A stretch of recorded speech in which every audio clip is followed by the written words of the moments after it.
Ayan ang ating finished product ng banana Q at kamote Q chips. Ayan. Okay. Umpisa natin. Ayan. Naghiwa muna ako dyan ng maliliit na slice ng kamote. Saka pinaghalo ko dito sa isang bowl. May asukal na rin yan na nilagyan ko na ng binudburan ko na ng asukal para sakto yung timpla niya. Yan, piniprito ko na ngayon. Okay. Ayan. Siyempre, tama lang yung init yan para sakting sa pagkaluto. Yan. Yan, siyempre halo-halo para hindi masunog. Ayan.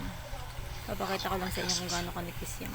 Siyempre, nanonood tayo habang tayo nagluluto para iwas boring naman. Ayan, no? Siyempre, papakita ko yung kamote. Ayun, kamote na yun, no? Yun ang hinalo ko dyan. Maninipis lang para crispy ang ating banana at kamote chips. Sige, halo. Ayan, oh. Sige, okay ka ba? Okay. Balik ta rin pa yung isa. Okay. Halo pa more. Sige. Ayan. Papakita natin yung kawali. Siyempre na mauling at ng lutuan na talaga naman pinaglipasan ng panahon. Okay.